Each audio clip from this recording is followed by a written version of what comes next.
At the funeral, my aunt whispered, "She hated you," so I opened her secret will in front of everyone. The air in the funeral home hung heavy, not just with the scent of lilies and stale cologne, but with a suffocating tension I knew wasn't entirely about grief. My grandmother Elara lay in her polished casket, a serene, unfamiliar mask on her face, while around her the living relatives navigated a minefield of unspoken resentments. I arrived late, as was my custom, slipping into a back pew, a carefully constructed shield of indifference radiating from me. Each step on the plush carpet felt like a calculated defiance, a quiet declaration that my presence was an obligation, not a heartfelt farewell. For years, Elara and I had existed in a cold truce, a relationship fractured by a perceived slight that had festered into a deep, unyielding wound within me. I believed she had always seen me as less, overlooked me for others, or simply dismissed my existence altogether. My heart, a tight knot of pride and pain, refused to loosen its grip, even in the face of death. The low hum of hushed conversations, the occasional muffled sob, all faded into a dull background noise as my gaze drifted across the familiar yet distant faces. My cousins offered fleeting, polite nods. My uncles avoided eye contact. It was a tableau of strained familial duty, a performance I was reluctantly part of. And then a shadow fell over me. Aunt Carol, Elara's eldest daughter, a woman whose bitterness rivaled my own, leaned in.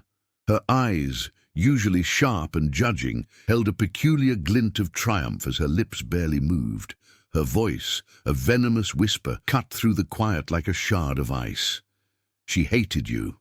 The words struck me with the force of a physical blow, yet they also resonated with a chilling familiarity, confirming a truth I had long suspected, a secret fear I had carried close. It was the brutal validation I hadn't realized I was seeking, a stark affirmation of every perceived slight, every cold glance, every unspoken judgment I believed Elara had ever leveled at me. The carefully maintained composure I had worn like armor threatened to crack, but I tightened my jaw, refusing to give her the satisfaction of seeing my pain. Instead, a different emotion ignited within me, a fierce, burning indignation. This wasn't grief. It was raw, unadulterated anger, a sudden, overwhelming urge to expose the truth, to rip away the veneer of solemnity and reveal the cold heart I believed lay beneath. The funeral, a somber ritual meant for closure, suddenly transformed into an arena, and I, unwillingly, found myself thrust onto its bloodless stage. The silence that followed Carol's whisper was deafening, a silent challenge that echoed in the cavern of my chest, demanding a response. My ordinary world, built on a shaky foundation of resentment and self-preservation, had just been irrevocably shattered, leaving me with no choice but to confront the ghosts of our past, here and now. My breath hitched, a silent battle raging within. The immediate urge was to retreat, to disappear into the anonymity of the crowd, to let the poison of Carol's words fester privately. But the whisper clung to me, a tenacious burr, its echo louder than any spoken accusation. I saw Aunt Carol's eyes, still fixed on me, a smug satisfaction playing at the corners of her mouth. She had wanted to hurt me, to confirm my deepest insecurities, and in that moment she had succeeded. Yet her malice also sparked something else, a cold, defiant resolve. I wouldn't let her win. I wouldn't let Elara's memory, as I understood it, simply fade into a saccharine eulogy. The executor, Mr. Henderson, a man whose face was perpetually etched with professional concern, approached the front of the room. He held a thick, cream-colored envelope, sealed with a wax impression I recognized as Elara's personal crest. He cleared his throat, his gaze sweeping over the assembled family. Before we proceed to the committal, Mrs. Elara Vance left specific instructions regarding the immediate reading of her last will and testament. A ripple of murmurs spread through the room. This was highly unusual. Wills were typically handled privately, days or weeks after the service.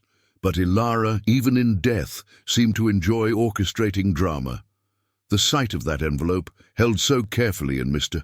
Henderson's hands, wasn't just a legal document, it was a key, a potential weapon, a vessel containing the final judgment I both dreaded and perversely craved. It was the catalyst, the undeniable call to action, providing the means to confront the truth, whatever it might be. My heart pounded, a frantic drum against my ribs. The decision formed in an instant, cold and sharp. I stood, my chair scraping loudly against the floor, drawing every eye in the room. Aunt Carol's triumphant smirk faltered, replaced by a flicker of surprise, then apprehension. Mr. Henderson paused, his gaze questioning. I walked towards him, the silence of the room amplifying each of my footsteps.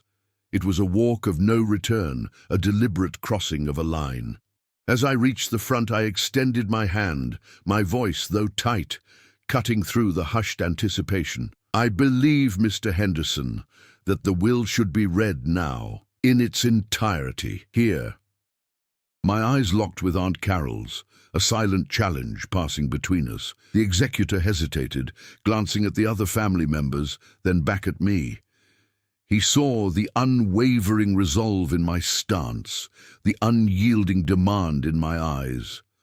With a sigh that seemed to carry the weight of family history, he nodded, surrendering the thick envelope into my outstretched hand.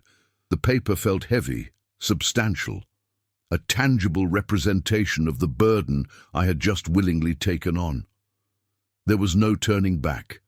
The room held its breath. I felt the collective weight of their judgment, their disapproval, their morbid curiosity pressing down on me. Aunt Carol watched, her expression a complex mix of shock, disdain, and a strange, almost fearful anticipation. My decision had shattered the fragile decorum of the funeral, replacing sorrow with a raw, public spectacle. I could feel the accusations in the silent stares, the unspoken questions about my motives, my decorum. Each rustle of paper, each cough from the pews, felt amplified, a testament to the tension I had created. As I broke the wax seal, a faint scent of lavender, Elara's signature perfume, wafted from the document, a ghostly reminder of her presence. My fingers, surprisingly steady, unfolded the crisp pages. The first few paragraphs were boilerplate legal jargon, naming the executor, listing assets. My voice, initially shaky, gained a strange confidence as I read, the words echoing in the hushed space. Then I reached the specific clauses regarding the distribution of her estate.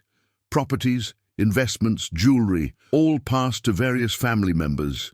Each name spoken aloud, each bequest met with a subtle shift in the room's energy. Aunt Carol received a significant portion, a fact she acknowledged with a slight, almost imperceptible nod of her head. I braced myself for the expected slight, the deliberate omission, the final cutting dismissal I believed Elara had reserved for me. But when my name appeared, it wasn't attached to a grand inheritance or appointed exclusion. Instead, it designated a single, solitary item.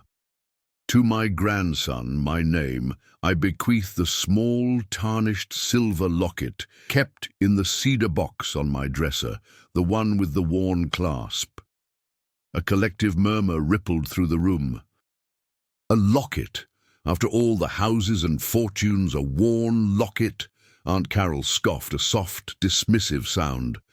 For a moment I felt a fresh wave of humiliation, my face burning. This was it then, her final, subtle insult. But as my eyes scanned the next line, a handwritten addendum, carefully penned in Elara's distinctive, elegant script, caught my breath. Inside, you will find what you always sought, and what I could never quite say. The words hit me with the force of a revelation, a sudden, dizzying shift in perspective. The room, the family, Aunt Carol's sneer, all faded into irrelevance. My focus narrowed to that single, personal message. It wasn't a rejection. It was an invitation, a secret whispered from beyond the grave. My preconceived notions, so carefully constructed over years of perceived slights, crumbled around me. The resentment, the anger, the bitter pride, they dissolved, replaced by a profound, aching regret. I had been so certain of her disdain, so convinced of my own righteous indignation that I had never truly looked for anything else. The locket wasn't a slight, it was a key, an offering, and I, in my arrogance, had almost missed it entirely. The ordeal wasn't just reading the will, it was facing the shattering truth of my own misjudgment. The reward wasn't material. It was the sudden, overwhelming wave of empathy that washed over me, a realization that Elara's love, like mine, had been complex, imperfect, and often tragically unspoken. I lowered the will, the rustle of paper sounding impossibly loud in the sudden, profound silence. The air in the room had changed, the tension now replaced by a hushed, almost reverent stillness. No one spoke. No one moved. My own heart, which had been a drum of defiance moments before, now ached with a heavy, unfamiliar sorrow. The clarity of Elara's final message, so simple yet so profound, echoed in the cavern of my mind, exposing the vast chasm of my own error.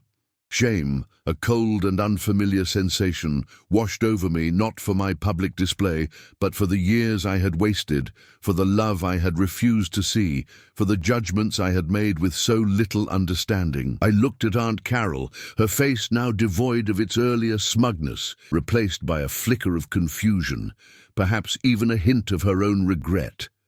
The certainty of her whisper, "She hated you," now seemed hollow, a testament to her own biases rather than Elara's truth. The weight of my own bitterness, once a shield, now felt like a crushing burden. The funeral, which had started as a stage for my perceived vindication, had become a crucible for my own transformation. I was no longer the same person who had walked in, bristling with resentment. The anger had drained away, leaving behind a raw, tender space filled with the quiet sorrow of missed opportunities and unspoken words. The will, still clutched in my hand, was no longer just a document of inheritance. It was a testament to the enduring, complicated nature of family, and a stark reminder that judgment, especially when clouded by personal pain, often misses the deepest truths. My journey back to the relative normalcy of my life would forever be altered, carrying the heavy, yet ultimately illuminating weight of this painful, hard-won understanding. Days later, I sat alone in Elara's quiet, dust-moated bedroom, the cedar box on her dresser open before me. Inside, nestled among faded trinkets, was the tarnished silver locket. My fingers trembled as I unclasped its worn latch. It opened with a soft click, revealing not a picture, but two tiny, pressed wildflowers, one a vibrant blue, the other a delicate white, and beneath them a minuscule, almost invisible inscription, etched with a jeweler's precision: my wild bluebell, my gentle snowdrop, my childhood nicknames, names only she had ever used, whispered during quiet moments in her garden, long forgotten in the haze of my adolescent resentment. A single tear traced a path down my cheek, a testament to the decades of misunderstanding, the pride that had blinded me. I finally understood. The locket was not just a symbol of her affection, but a testament to my own capacity for misjudgment. A quiet, enduring lesson in humility. I carried that locket with me, a constant, tangible reminder of the complex tapestry of love and regret, and the profound wisdom that often emerges from the ashes of our own errors. Her whisper still followed me, softer now, like forgiveness. The weight of the past didn't simply dissipate. Rather, it transformed into a constant, subtle pressure, altering the very landscape of my internal world. It was akin to living with a newly discovered fault line beneath familiar terrain. The surface might appear unchanged, yet every tremor, every shift in the air spoke of a deeper, foundational instability. My perception of interactions, once filtered through a thick pane of self-preservation, now felt exposed, stripped bare. Conversations I once dismissed as trivial or even irritating suddenly held hidden layers, nuances I had been too quick to overlook. The casual remark of a barista, the strained smile of a colleague, the quiet sigh of an elderly neighbor. These fleeting human signals, once background noise, now resonated with unexpected depth, carrying potential meanings I was compelled to consider. This heightened sensitivity wasn't a comfortable awakening. It often felt like shedding a protective skin, leaving nerves raw and exposed to every ambient emotional current. Where I once navigated social situations with a practiced detachment, I now found myself pausing, observing, searching for the unspoken narrative beneath the surface. It was an involuntary recalibration, a constant re-evaluation of assumptions. A harsh word, once met with immediate counter-aggression, now prompted an involuntary flicker of introspection. What unacknowledged burden might that person be carrying? What history, unseen by me, shaped their present moment? This was not a passive observation. It was an active, often unsettling engagement with the fragility of human connection. Consequently, my own actions began to subtly diverge from ingrained patterns. The quick, dismissive gesture, the impatient interjection, the tendency to fill silences with my own opinions. These habits, once automatic, now faltered.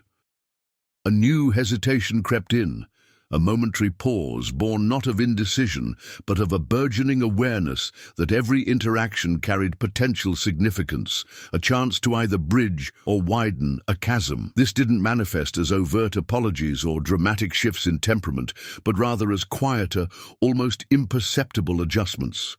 A sustained gaze when someone spoke, a slower pace in hurried moments, a conscious effort to truly listen rather than merely wait for my turn to speak. The world, previously a stage for my own drama, slowly began to unfold as a complex tapestry of countless individual stories. Furthermore, the lens through which I viewed my own history underwent a profound refocus. Memories of slights, real or imagined, that had once fueled my grievances, now appeared tinged with an unsettling ambiguity. The sharp edges of past hurts softened, not because the pain was gone, but because a new understanding had eroded the certainty of my initial interpretation. It was like revisiting old photographs and noticing details previously obscured by shadow, altering the entire composition. This shift wasn't about excusing past behaviors, but about acknowledging the inherent complexity of human motivation. Recognizing that even those we believe have wronged us are often navigating their own intricate landscapes of fear and longing. The most profound consequence, however, was the erosion of my own rigid self-perception. The person I believed myself to be, independent, self-sufficient, impervious to emotional manipulation, began to fray at the edges. This wasn't a collapse, but a gradual, deliberate dismantling of a carefully constructed facade. The vulnerability I had so fiercely guarded against now felt less like a weakness and more like an unavoidable aspect of genuine connection. It was a stark realization that true strength lay not in impenetrable walls, but in the courage to acknowledge one's own fallibility, to confront the uncomfortable truth that our perspectives are inherently limited, shaped by our own wounds and expectations. This ongoing internal work, this constant recalibration of self against the backdrop of an altered world, became a silent, ever-present companion. One might imagine such a profound revelation bringing immediate solace, yet for me it ushered in a period of unsettling discomfort. The world, once neatly compartmentalized by my own fixed judgments, now presented itself as a chaotic, intricate web of overlapping narratives, each thread vibrating with its own truth, its own unvoiced pain.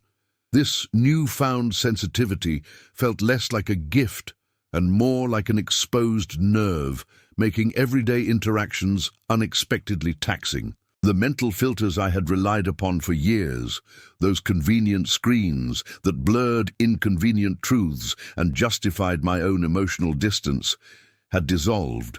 Now, every subtle shift in expression, every hesitant gesture, every tremor in a voice carried an amplified resonance, demanding a deeper, more empathetic consideration that my former self would have effortlessly dismissed. Consequently, mundane encounters, once navigated with detached efficiency, became exercises in restraint and deeper observation. Consider, for instance, a simple transaction at a coffee shop, where I once focused solely on the order and the exchange. My gaze now lingered on the barista's tired eyes, the faint tremor in their hand as they poured, the forced cheerfulness that barely masked an underlying weariness. It wasn't about intervening or offering unsolicited advice. It was the quiet, internal burden of recognizing the intricate, often invisible struggles that permeated even the most superficial interactions. This involuntary awareness became a constant undercurrent, a subtle hum of human complexity that colored every moment, stripping away the comfortable illusion of individual isolation. Moreover, the shifts extended beyond individual interactions, subtly altering the very fabric of my understanding of community. Family gatherings, once arenas for carefully managed politeness and unspoken grievances, now felt like fragile ecosystems. The old animosities, particularly towards Aunt Carol, no longer held the same bitter satisfaction. Instead, her sharp remarks or veiled criticisms evoked a complex blend of pity and a deeper, aching regret for the shared history of misunderstanding.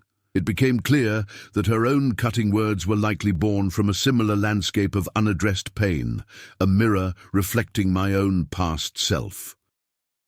This realization didn't erase the past, but it recast it, making the prospect of future interactions with her and others fraught with a new, uncomfortable responsibility to seek understanding rather than perpetuate old cycles. This profound realization ushered in a new form of vigilance, a constant, weary skepticism towards my own initial impressions. The certainty I once held in my judgments had evaporated, replaced by an acute awareness of how easily truth could be distorted, how effortlessly narratives could diverge based on individual experience. It was a humbling, often disorienting lesson in the inherent subjectivity of human perception. I found myself frequently pausing, mentally replaying conversations, searching for alternate interpretations, questioning the motivations behind not only others' actions but, more critically, my own reactions. This internal dialogue was less about finding a definitive answer and more about accepting the profound ambiguity that underpins most human exchanges. Ultimately, the journey forward was no longer about reaching a fixed destination or achieving a final state of peace. Instead, it became an ongoing process, a continuous navigation of uncharted emotional terrain. The transformation wasn't a singular event, but a commitment to an arduous, quiet discipline, the constant effort to resist the gravitational pull of old habits, the siren call of cynicism, and the easy comfort of indifference. It demanded a daily, conscious choice to engage with the world's complexity, to carry the weight of empathy, even when it was inconvenient or painful. This was the true road back, not to a familiar, simpler past, but a demanding forward path into a richer yet far more challenging present. The locket, cool against my skin, remained a tangible anchor in this ever-shifting current, a silent sentinel to the persistence of struggle and the enduring, quiet work of growth. The road back from personal revelation is rarely a straight path, often winding through familiar landscapes now seen with disorienting clarity. Yet there arrives a singular juncture, a final crucible moment where the nascent self is truly forged, tested against the very conditions that once defined its former limitations. For me, this moment materialized during a seemingly innocuous family dinner, an annual gathering I had long approached with a practiced detachment, viewing it more as an obligation to endure than an opportunity for connection. The air, heavy with the usual undercurrents of unspoken histories and carefully maintained facades, felt like a familiar trap, poised to ensnare me in old patterns of judgment and defensiveness. The challenge presented itself not as a grand confrontation, but in a quiet, almost imperceptible tremor in Aunt Carol's voice. She was recounting a recent personal setback, a financial entanglement that had left her visibly shaken, her usual sharp wit dulled by genuine vulnerability. The initial impulse, a deeply ingrained reflex, was to mentally distance myself, to recall past grievances and find a subtle validation in her distress. A voice, akin to an echo of my former self, began to whisper familiar condemnations, reminding me of her past cruelties.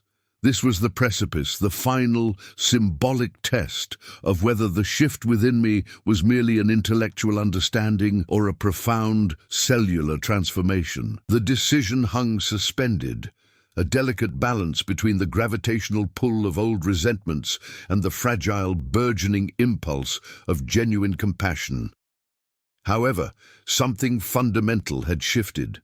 Instead of allowing that cynical narrative to take root, I found my gaze drawn not to the familiar hardened lines of her face, but to the subtle tremor in her hand as she lifted her glass, the momentary loss of composure in her eyes.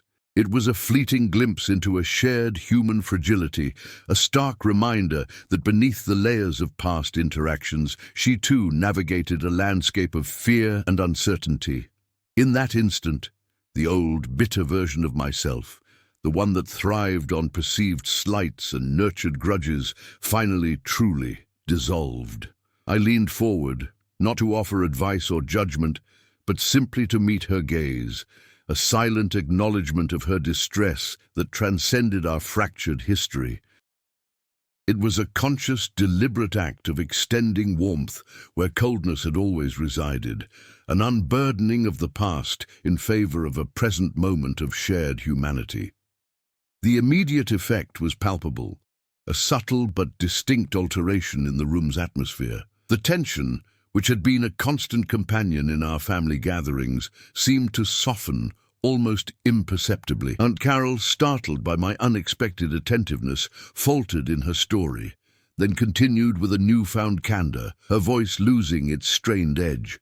It wasn't a dramatic reconciliation, nor was it met with effusive gratitude. Instead, it was a quiet unfolding, a moment where the very air between us seemed to clear, allowing for a different kind of interaction to take root. This wasn't about grand gestures. It was about the profound power of simply being present, unburdened by the weight of unresolved history. Over subsequent months, this shift began to ripple outward, subtly transforming the wider familial dynamic. My presence at gatherings evolved from a source of potential friction into a quiet anchor. I no longer sought to assert my opinions or defend my positions, but instead offered a space of receptive listening, an unspoken invitation for others to share their own complexities without fear of judgment. This wasn't a conscious strategy, but an authentic manifestation of my altered internal compass. Consider for a moment how this applies within any sphere of human interaction. The simple act of withholding immediate judgment, of genuinely seeking to understand another's perspective, can act as a catalyst, subtly encouraging openness and reducing the impulse for defensiveness in return. This newfound capacity, this elixir I had unknowingly brought back from my ordeal, wasn't a tangible object or a prescribed set of wisdoms to impart. Rather, it was a profound shift in my very essence, a clarity of perception, a quiet resilience, and a palpable aura of non-judgment that seemed to subtly disarm those around me. It was the gift of seeing others not through the distorting lens of my own past hurts, but as complex beings navigating their own intricate journeys. This presence, devoid of expectation or demand, became a silent invitation for others to lower their own defenses, to access a deeper, more authentic space within themselves. It was the profound realization that genuine transformation within one individual could, in its quiet unfolding, create an unforeseen pathway for healing and connection throughout an entire collective, much like a single, perfectly tuned note resonating to harmonize an entire symphony. The true essence of the transformation was not merely the absence of bitterness, but the emergence of a palpable, quiet resonance that subtly altered the dynamics of every space I inhabited. It wasn't a deliberate effort to project warmth, but an organic emanation, a subtle shift in my very presence that seemed to invite a different kind of interaction from others. Where I once unconsciously radiated a guarded energy, now there was an openness, a receptive stillness that seemed to put people at ease, drawing out their own unguarded truths. This was the elixir, not a potion to be consumed, but a fundamental recalibration of my internal compass, guiding me towards connection rather than isolation. This altered state of being began to manifest in unexpected ways, extending far beyond the confines of family gatherings. In my professional life, for instance, a long-standing pattern of competitive drive and a tendency to view colleagues as rivals began to recede. Instead of strategizing for personal advancement, I found myself instinctively seeking collaborative solutions, genuinely invested in the collective success of projects.